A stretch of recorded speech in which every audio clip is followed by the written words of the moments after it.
So, I'm telling you about, first of all, about the orbital velocity of a satellite.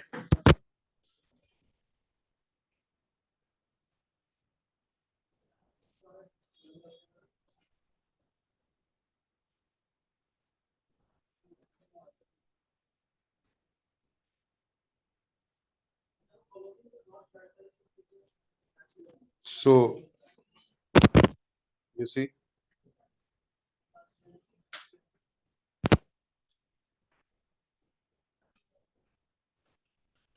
orbital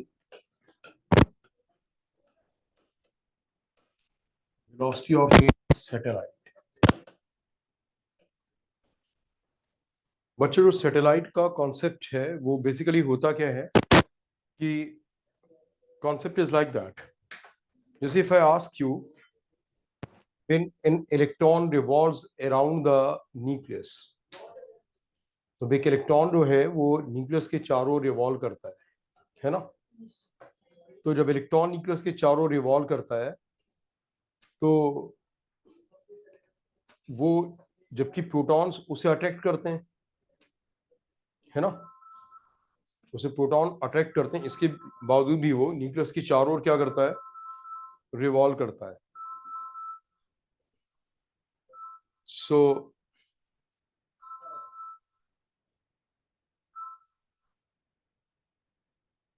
तो nucleus में गिरता क्यों नहीं है?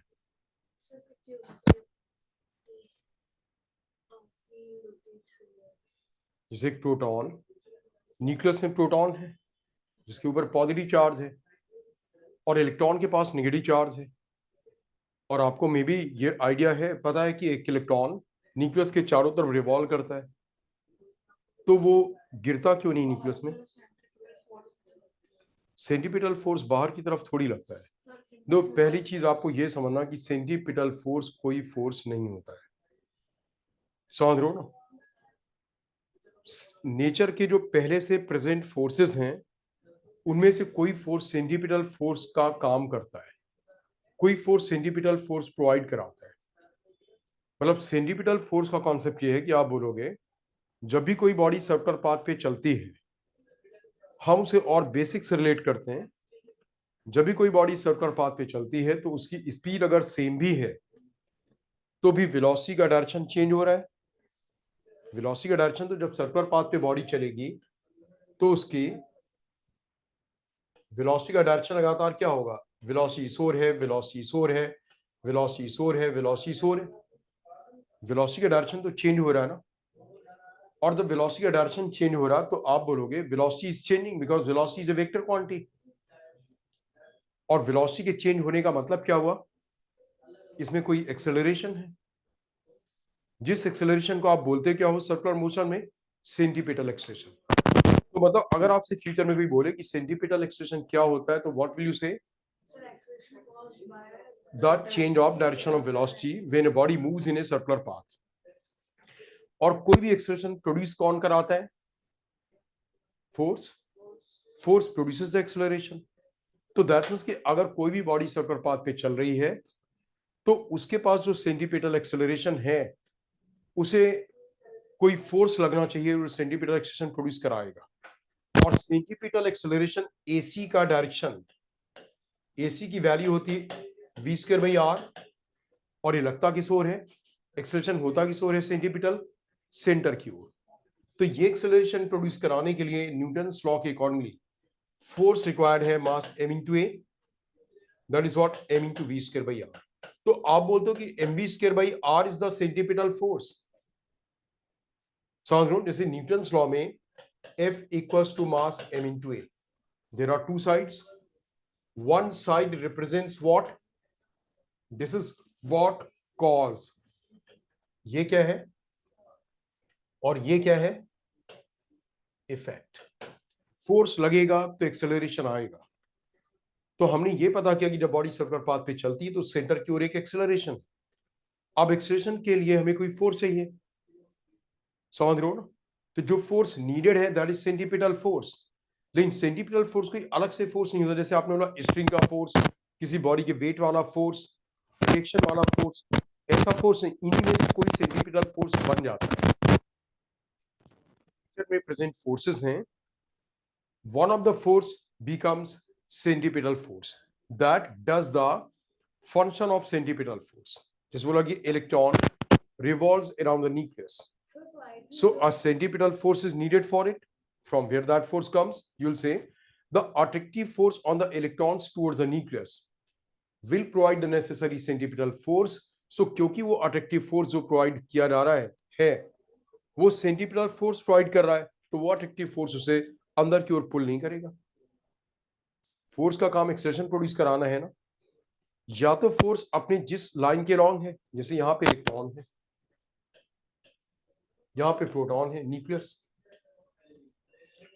तो फोर्स इस ओर लगा, तो फोर्स या तो इस ओर मूव कराता इसे और इस ओर वैसे एक्सेलरेशन देता, इस ओर मूव कराने के बाद कि वो इसी ओर मूव कराता, और या फिर यही फोर्स दूसरे तरीके से एक्सेलरेशन इस ओर कैसे दे सकता है, रिवॉल्व करा करके। इस फोर्स ने mv स्क्वायर बाई r का काम कर दिया। जो अट्रैक्टिव फोर्स था ना, that did what, that served the purpose of what, centripetal force. इसलिए इसे अंदर की ओर गिराएगा नहीं, अपनी ओर सेंटर की ओर नहीं लाएगा।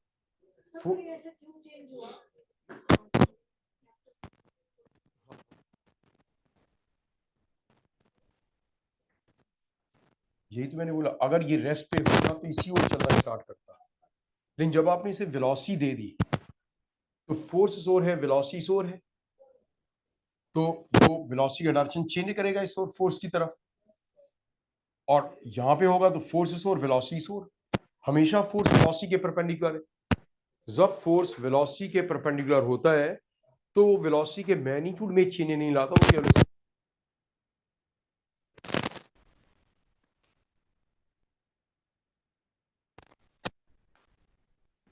सर आपकी वॉइस नहीं आ रही। मेरे फोर्स सर यस, आपकी वॉइस नहीं आ रही सर। वॉइस नहीं आ रही है,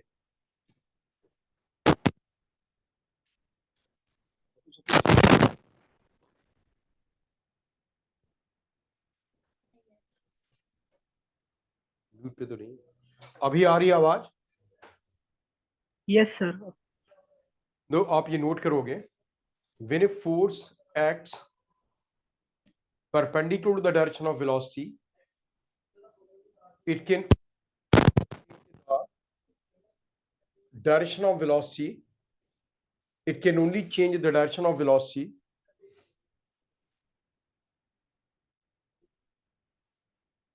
it cannot change the magnitude of velocity, it cannot change the magnitude of velocity। तो जो मैंने आपसे क्वेश्चन पूछा था कि जब इलेक्ट्रॉन के ऊपर प्रोटॉन की ओर अट्रैक्टिव फोर्स लगा तो इलेक्ट्रॉन प्रोटॉन की ओर गिरा क्यों नहीं, तो आपको बोलना कि जो अट्रैक्टिव फोर्स है, electrical attractive force, that is spent in providing centripetal force. जब भी सर्कुलर पाथ पे चलना तो एक सेंट्रीपिटल फोर्स नीडेड है, तो कोई ना कोई फोर्स सेंट्रीपिटल फोर्स बन जाएगा। तो जो अट्रैक्टिव फोर्स है वो क्या बन गया, सेंट्रीपिटल फोर्स बन गया, इसलिए उसे सेंटर की तरफ पुल नहीं कर रहा, बल्कि क्या कर रहा, सेंट्रीपिटल एक्सटेंशन प्रोवाइड करने में कंज्यूम हो गया। तो सर अगर वो रेस्ट पे होता तो गिर गया होता, ठीक है ना। यस, दो, जैसे मैं बोलूंगी पहला हाइड्रोजन एटम कैसे बना, हाइड्रोजन एटम में एक इलेक्ट्रॉन और एक प्रोटॉन होता है, तो पहला हाइड्रोजन एटम ऐसे बना होगा कि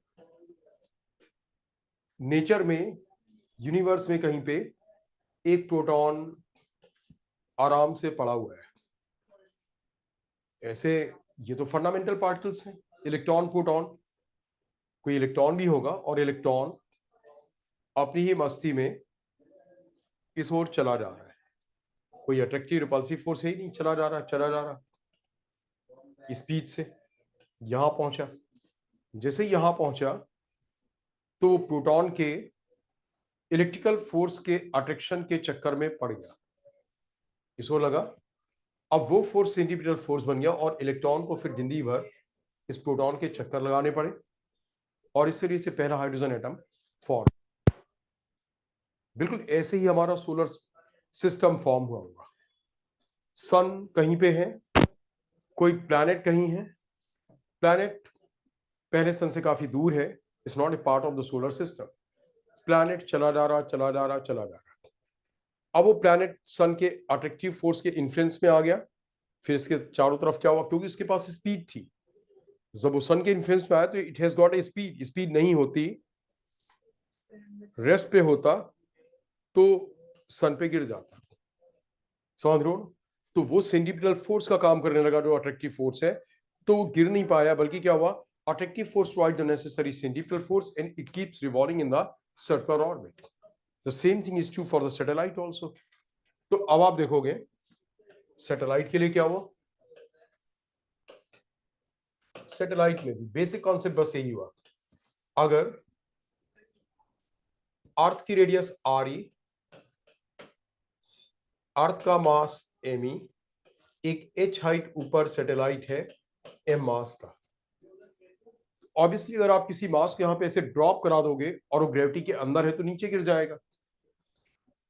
पर अगर आप इसे स्पीड दे दोगे, और स्पीड कितनी दे दोगे, इतनी स्पीड दोगे कि अगर आपने वी ओ स्पीड दी तो यू वांट कि ये are E plus H radius में रिवॉल्व करे। आप ये तो चाह रहे हो ये are E plus H radius में क्या करे, अर्थ के सेंटर के चारों तरफ रिवॉल्व करे। तो इसे सेंट्रीपिटल फोर्स कितना नीडेड होगा, इतना। नहीं, मैं बताता हूं आपको, अगर वीओ स्पीड दी तो इतना होगा। इन व्हाट वी वांट, पूरा का पूरा attractive force centripetal force provide करने में कंज्यूम हो जाए। क्योंकि अगर मान लो जैसे अट्रैक्टिव फोर्स है अंदर की ओर 10 न्यूटन और MV square by R E plus H की वैल्यू है 9 newton, so 1 newton force remains extra. If the gravitational attractive pull had been 10 Newton, and when you calculate the value of mv square by re plus h, suppose this comes to be 9 Newton, then out of 10 Newton, 9 Newton will be spent in providing centripetal force. In that, 1 extra Newton will do what? No, that will pull it towards us and that will fall. It will not be a stable satellite. So if all the attractive pull is how much? Capital G, mass of the earth, mass of the satellite, upon what? Re plus h whole square. If all the attractive force is spent in providing centripetal force, the satellite will keep revolving, it will not fall. So m से m cancel हो गया, re plus h से एक re plus h cancel हो गया, है ना? तो v ऑर्बिटल की वैल्यू आ गई root of G M E divided by re plus h. This is the orbital velocity. अब सैटेलाइट का जो टाइम पीरियड होगा t equals what, 2 pi re plus h upon v orbital, है ना? 2 pi re plus h upon what, v orbital. पूरा circumference का path कितना होगा, path length will be this thing, path length ही आएगी ना, 2 पाई re plus h, और ऑर्बिटल वेलोसिटी v है vo, so 2 pi re plus h upon what, vo। Is that clear? So इससे आपका आ गया, ये आपका आ जाएगा 2 pi, you C,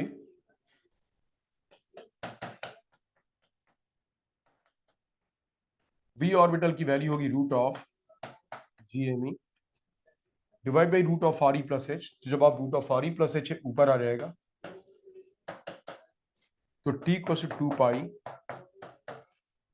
are E plus H to the power 3/2 upon root of G M E, है ना? ठीक है, दिस क्लियर? इसे नोट करो एंड यू सी,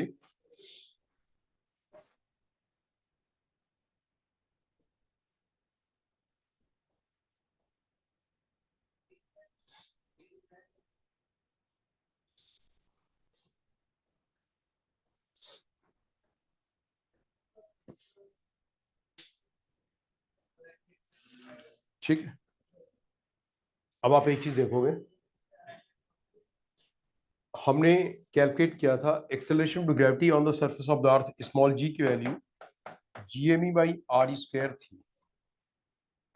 देखो मैंने पिछली क्लास में बताया था, ये था। दैट मीन्स की कैपिटल GME की वैल्यू क्या होती है, GRE², जहां पे G क्या है, स्मॉल जी क्या है, डोंट से दैट, बल्कि जनरलाइज फॉर्म में बोला करो, small G is what, acceleration to the gravity on the surface of the earth. Small G is what, on the surface of the earth. तो ये आपका हो गया capital GME equals what, small GRE²। Is that clear? ठीक है, small GRE²। हाँ, अब इसे रिप्लेस करोगे तो ये वेलोसिटी ऑर्बिटल कितना आ जाएगा, ये आ गया आपका,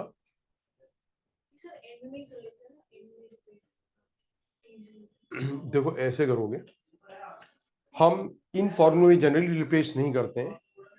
ऑर्बिटल वेलोसिटी एक स्पेसिफिक कंडीशन में कई बार आपको जरूरत होती है, if h is very very small compare to r, और h r के कंपेरिजन में बहुत छोटा है, मतलब सैटेलाइट अर्थ के सरफेस के काफी क्लोज है, तो उस केस में ऑर्बिटल वेलोसिटी vo कितना आ जाएगा, √GME अपॉन RE, और GME की वैल्यू क्या डालोगे, तो GRE² अपॉन RE क्या रहेगा, √GRE। ऐसे ही इस केस में जबकि h is very very small compare to RE, time period t कितना आ जाएगा, 2π RE plus h to the power 3/2। Is that clear? h almost zero हो गया, तो h को हटा दो, RE टू द पावर 3/2 है ना, और नीचे क्या आ गया,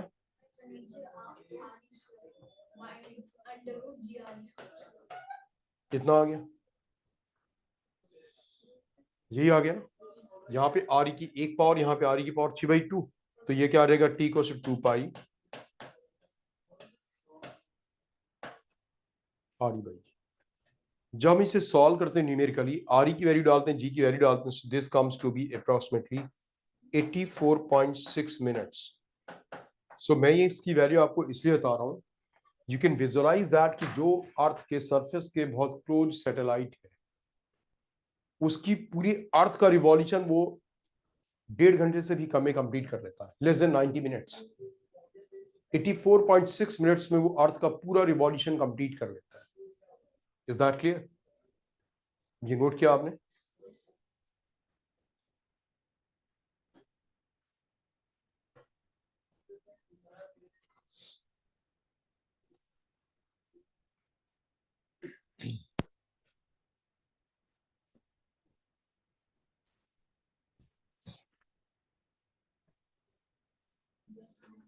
नौ से अब आप एक चीज और देखोगे,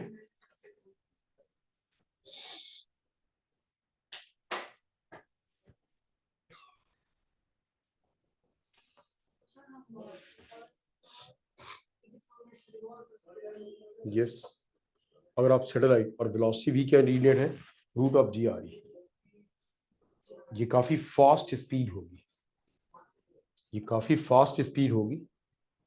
ये स्पीड जो आएगी कोई around that to be something, कोई 7 किलोमीटर पर सेकेंड की स्पीड आएगी। जब आप इसे कैलकुलेट करोगे ना, तो 1 सेकेंड में 7 kilometre, that's a very fast speed. जो सैटेलाइट अर्थ के सरफेस के बहुत क्लोज होता है, एक काफी पहले एक मूवी आई थी, शायद एटम थी या परमाणु, परमाणु थी, तो आपने उसमें देखा था कि जब इंडियन साइंटिस्ट किसी साइट पे काम करते थे, तो कोई स्पाई सैटेलाइट यूएस का था जो कि उसे देखता था, उनका एटॉमिक प्रोग्राम हमारा, तो वो एक सर्टेन टाइम के बाद बार बार इवॉल्व करता था, तो हम लोग उतने टाइम के लिए काम करते थे, फिर सेटअप को क्लोज कर देते थे। तो it is about that only, yes, क्योंकि फिर से दोबारा आ जाएगा उसके ऊपर, उनके कैमरे फिर से कैच कर लेंगे। ठीक है,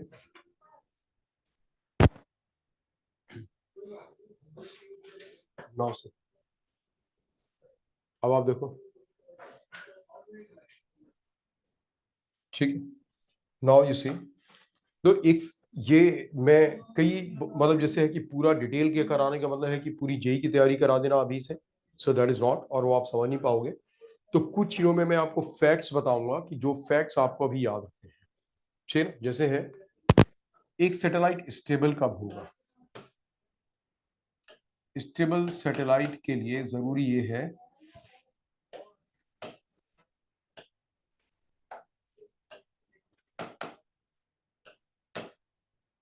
वो सैटेलाइट, उस सैटेलाइट की ऑर्बिट का सेंटर, सैटेलाइट कहीं पे भी हो सकता है, पोलर रीजन में, इक्वेटोरियल रीजन में, या कहीं और, बट होना क्या चाहिए, ऑर्बिट का सेंटर और अर्थ का सेंटर कोइंसाइड करना चाहिए।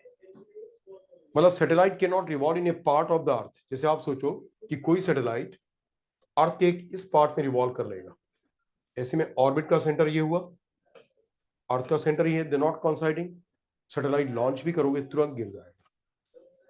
ठीक है, तो आप लिख लोगे कि स्टेबल सैटेलाइट इज दैट, लिखोगे, make this figure, stable satellite, for yes, for a satellite to be stable, for a satellite to be stable, center of its orbit, center of its orbit must coincide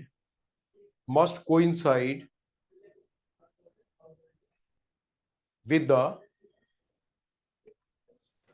center of the earth, must coincide with the center of the earth। मैं आपको must coincide with the center of the earth। इसलिए sir कहा जाता है कि India में आके या फिर कहीं एक जगह है वहीं से लॉन्च करते हैं सैटेलाइट, एक जगह है स्पेसिफिक करते हैं वो सर वहीं से, वो तो हम कहीं से भी कर सकते हैं, हम कहीं से भी कर सकते हैं, मतलब उसमें ऐसा नहीं है। हम अपने सैटेलाइट के स्टेशंस बना लेते हैं कि जैसे हम श्रीहरिकोटा से करते हैं, कहाँ से, वो हम अपनी जगह बना लेते हैं, दैट्स द डिफरेंस। हाँ, उसे एनर्जी दोगे ज़्यादा, वो और ऊपर की ऑर्बिट में चला जाएगा। आप उसकी एनर्जी को कुछ कम कर दोगे, नीचे की ऑर्बिट में आ जाएगा। देखो कॉन्सेप्ट बड़ा सीधा सा है, ठीक से देखना। कॉन्सेप्ट ये था कि जो अट्रैक्टिव पुल है उसे mv²/r के इक्वल करना, ताकि अट्रैक्टिव पुल बिल्कुल भी बच ना पाए। जैसे अट्रैक्टिव पुल मैंने बोला 10 न्यूटन है, और आपने उस जगह mv²/r की वैल्यू है वो भी 10 न्यूटन है, तो वो अट्रैक्टिव पुल लगातार सेंट्रीपिटल फोर्स प्रोवाइड करता रहेगा, घूमता रहेगा।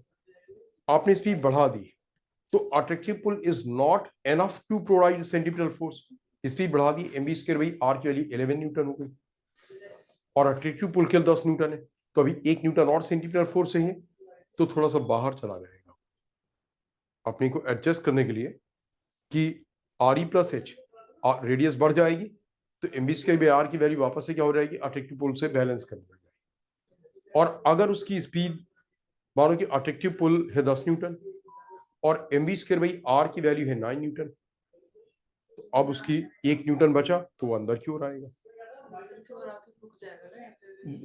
वो एक टेक्नोलॉजी है कि अगर आपको ऑर्बिट में सेट करना है तो आप जब उसकी स्पीड को कम कराओगे तो कैसे कराओ, बात केवल उससे नहीं है, उसकी स्पीड टेंजेंशियल भी होनी चाहिए, और स्पीड का कोई कंपोनेंट अर्थ के सेंटर की ओर है तो वो उसे सेंटर की तरफ ले जाएगा।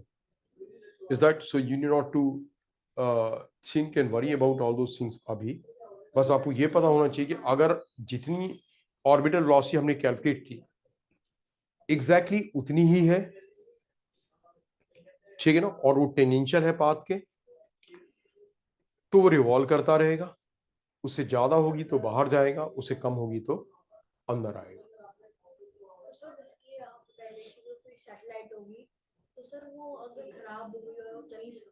हाँ, अगर उसकी स्पीड कम हुई तो कहीं ना कहीं पे गिर जाएगा। यस, गिर सकता, क्या गिरेगा ही गिरेगा, उसका फेट है कि वो गिरेगा ही।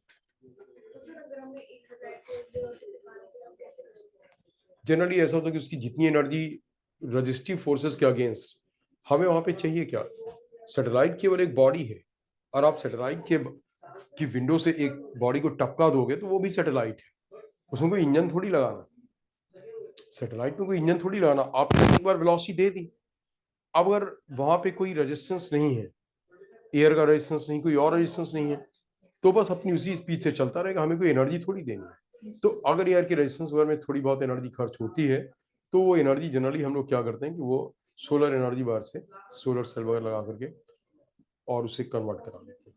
मतलब बस that is the only technique that we do. Otherwise satellite में कोई इंजन थोड़ी है, आपने एक बार ऑर्बिटल वेलोसिटी दे दी, उसे उसी स्पीड से चलना है, तो काइनेटिक एनर्जी में कोई इंक्रीज तो है ही नहीं उसकी, और कोई रेजिस्टिव फोर्स भी नहीं है जिसके अगेंस्ट एनर्जी कंज्यूम होगी। Is that clear? This point is clear. सुनाओ सर, अब आप देखोगे कि अगर स्पीड, जैसे कि हमने सेकेंड लॉ में किया कि न्यूटन्स लॉ से एक्सटर्नल फोर्स प्रोड्यूसेस एक्सेलरेशन, तो मैंने अभी आपको बोला ना कि मान लो कि हम उसके अंदर कोई जो एनर्जी कंज्यूम हुई सोलर सेल से, दैट इज नॉट राइट, वो ठीक नहीं, कोई बाहर के फोर्स से ही एनर्जी देनी चाहिए।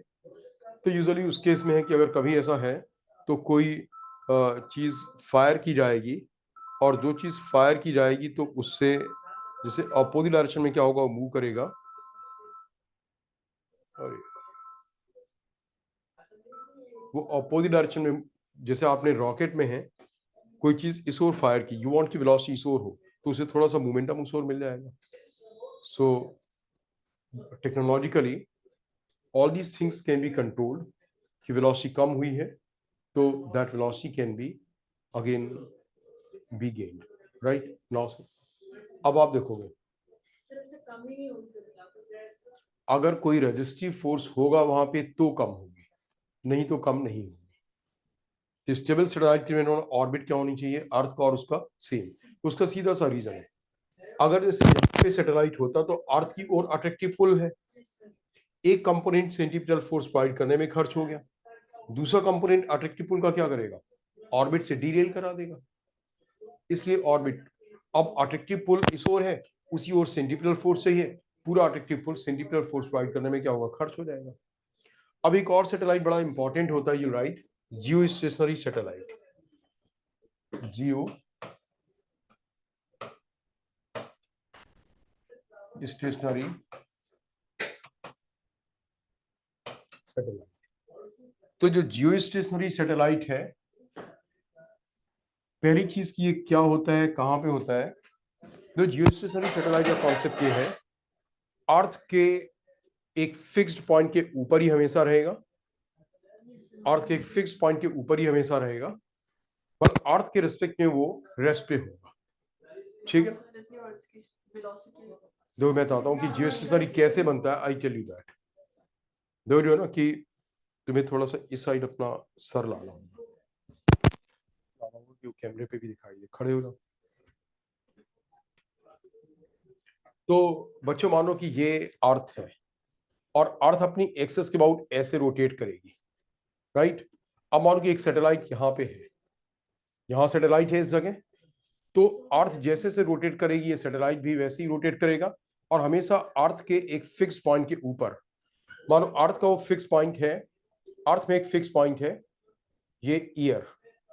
अब देखो कि जब सैटेलाइट अर्थ रोटेट करेगी तो सैटेलाइट भी बिल्कुल वैसे ही रोटेट करेगा, जो ऑलवेज रिमेन अबव व्हाट, उसी प्लेस ईयर के ऊपर ही रह गया। So that we what geostationary satellite. अब इन सैटेलाइट के लिए आपको पैरामीटर्स याद रखने, पहली चीज, this will always be in the equatorial plane. Communication satellite यही होते हैं, जो जियो स्टेशनरी सैटेलाइट हैं, they are the communication satellite. हम जो कम्युनिकेशन में यूज करते हैं सैटेलाइट, वो जियो स्टेशनरी होते हैं। सो पहली चीज, they are above the equator, above the equator.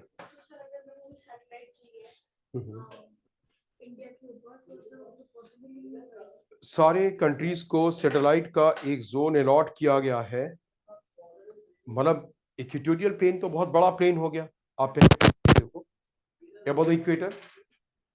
Second thing, इसका टाइम पीरियड टी कितना होगा, तो अर्थ का एक रोटेशन कितनी देर में पूरा होता है, तो इसका भी एक रोटेशन 24 आवर्स में पूरा होना चाहिए, तभी तो उसी पॉइंट के ऊपर रहेगा, राइट।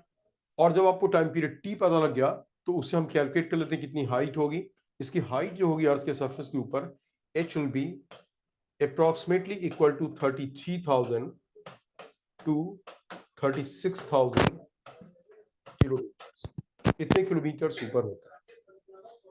जैसे आप बोलोगे सर आपने रेडियस में वेरिएशन क्यों किया इतना, क्योंकि अर्थ का सरफेस सब जगह एक जैसा नहीं है। इक्वेटोरियल प्लेन में ही कहीं पे हिल्स हैं, कहीं पे वैलीज हैं, तो 33,000 to 36,000 kilometre above the surface of the अर्थ, ये इसकी हाइट होगी।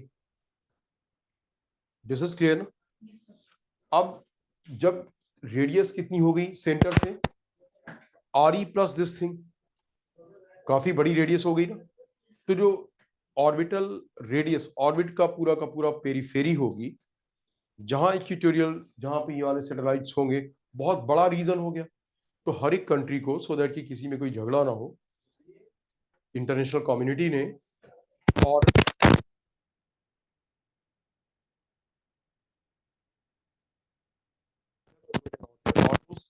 फिलीपींस के ऊपर, ठीक है, कि हमें अपना जोन अलॉट किया गया कि इस प्लेस में हर एक कंट्री को अलॉट कर दिया गया कि वो अपने जियोस्टेशनरी सैटेलाइट इस जगह करेंगे। और लड़ाई की कोई बात नहीं है। मैंने कहा ऑर्बिट इतनी बड़ा स्पेस है ऑर्बिट का, कि अगर एक कंट्री के 10,000 भी सैटेलाइट हों तो भी क्या होगा कि वो भी वहां पे आ जाएंगे। एक जियोस्टेशनरी सैटेलाइट एक दूसरे से टकराएंगे तो है नहीं, वो तो सब सेम टाइम पीरियड से रिवॉल्व कर रहे हैं ना, तो जो जितना पीछे है वो उतना पीछे रहेगा।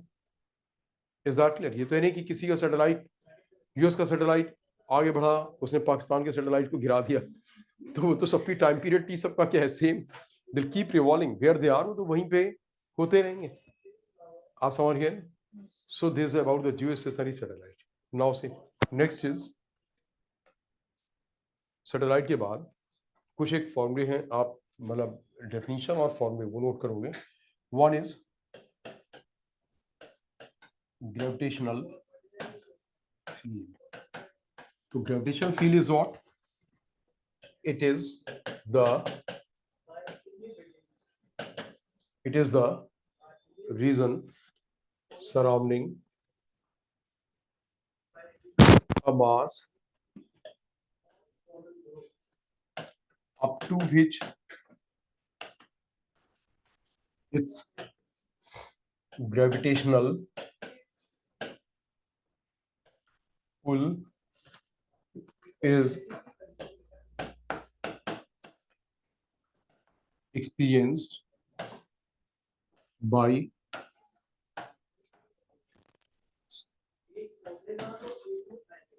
मतलब व्हाट, जैसे आपके चारों ओर एक ऐसा रीजन है जहां तक किसी दूसरे मास के ऊपर ग्रेविटेशनल पुल एक्सपीरियंस होगा, तो वो आपकी ग्रेविटेशनल फील्ड कहलाएगी।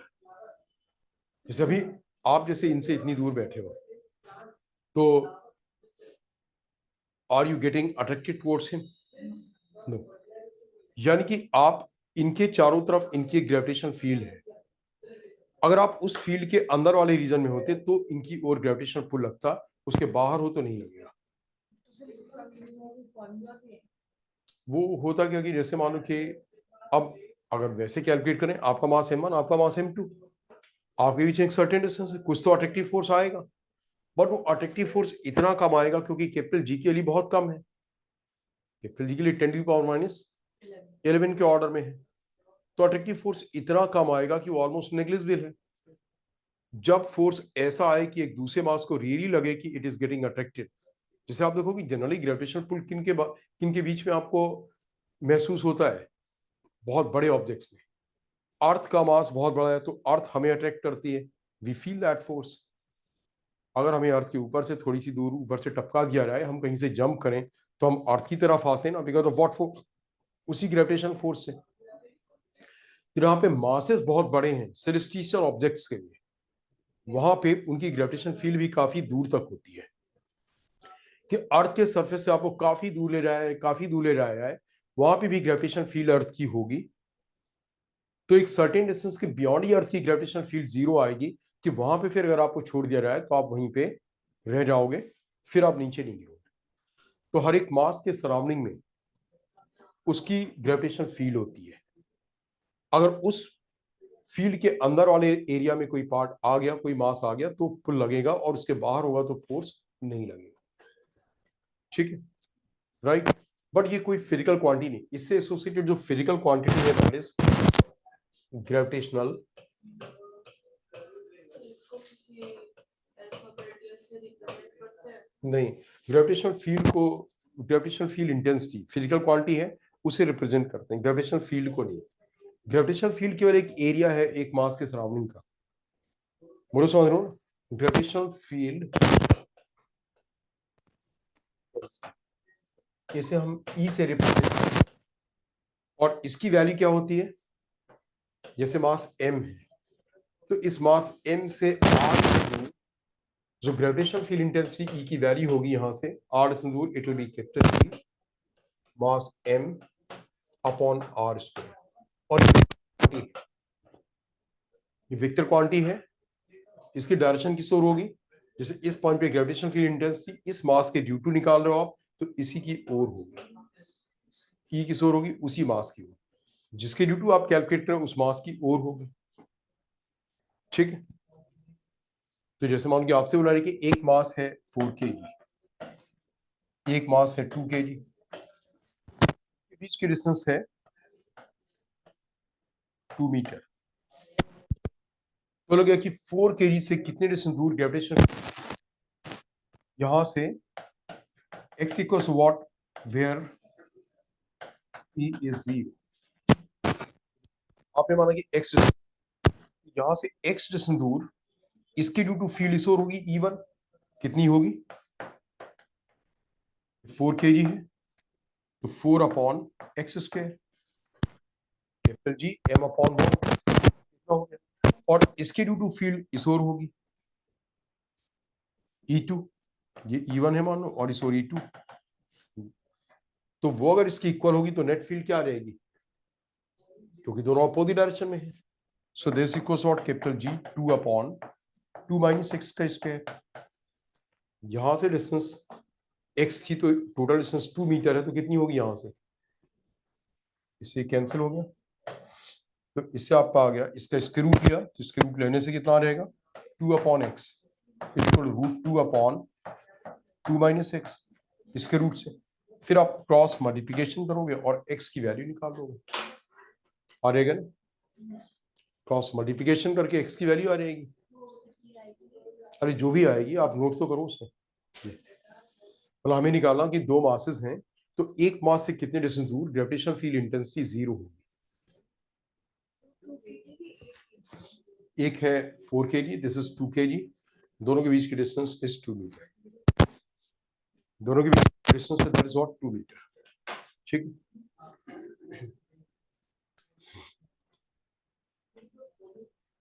ठीक है,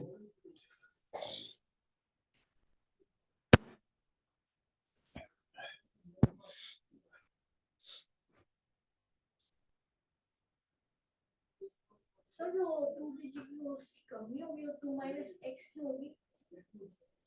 जब यहां से डिस्टेंस x है और ये 2 मीटर है तो यहां से डिस्टेंस कितनी आएगी, इस पर सर ये जरूरी सुनने कि 2 kg की तो अट्रैक्टिव क्वालिटी कमी होगी। अरे तो मैंने आप सॉल्व करनी है ना, इसके करीब होगा वो पॉइंट। ठीक है, तो मैं इसे नेक्स्ट पेज पे आ रहा हूं नाउ से, है ग्रेविटेशनल पोटेंशियल। मैं आपको इसकी डेफिनेशन नहीं बता रहा हूं क्योंकि डेफिनेशन 9th कोर्स में आई डोंट थिंक ये ग्रेविटेशनल पोटेंशियल टर्म होगा नहीं, नहीं वो पोटेंशियल एनर्जी है, लेकिन ग्रेविटेशनल पोटेंशियल की आपको डेफिनेशन में बोल करके बता दूंगा, बट आप नोट नहीं करोगे अभी, कहीं पे ऐसी काम नहीं आएगी। फॉर्मूला में बताऊंगा आपको, ग्रेविटेशनल पोटेंशियल स्केलर क्वांटिटी होती है, v से डिनोट करते हैं, अगर एक m मास है तो इससे 8 से दूर ग्रेविटेशनल पोटेंशियल v होगा इसका minus of g m by R, negative होता हमेशा, minus G M by R होगा, और ये स्केलर क्वांटिटी है। डेफिनेशन ये होती है कि अगर आप 1 kg मास को इंफिनिटी से यहां तक लाओगे तो जितना वर्क करना पड़ेगा that is called gravitational potential. आप जैसे बोला कि आपने भी नेगेटिव क्यों है, 1 kg मास को लाने में क्या नेगेटिव वर्क करना पड़ेगा? यस, बिकॉज जब आप 1 kg मास इसकी ग्रेविटेशन फील्ड के अंदर आएगा तो वो तो अपने आप से अट्रैक्ट होगा, तो अंदर आने के लिए वर्क तो नहीं करना पड़ेगा बल्कि वर्क मिलेगा। तो इन टर्म्स ऑफ वर्क कितना करना पड़ा? नेगेटिव हुआ। जैसे आप कहीं पे गए, इट वॉज एक्सपेक्टेड कि आप यहाँ पे 100 रुपए खर्च होने, और हुआ क्या कि आप वहां गए और आप तो किसी ने पूछा कि व्हाट इज योर एक्सपेंडिचर, तो यू सेड -50 रुपए। तो यहाँ पे है कि कितना वर्क करना पड़ेगा 1 kg मास को लाने में, और वो तो अपने आप से अट्रैक्ट होकर के आएगा, इसलिए हम उसे बोलते हैं नहीं भैया। मैंने इसलिए बोला इसकी अभी आपको कोई जरूरत नहीं पड़ेगी, इसलिए बस ये ना हो कि मैंने टर्म नहीं बता दिया। आपको जो जरूरत पड़ेगी दैट विल बी सर पर अगर वो उसकी ग्रेविटेशनल फील्ड से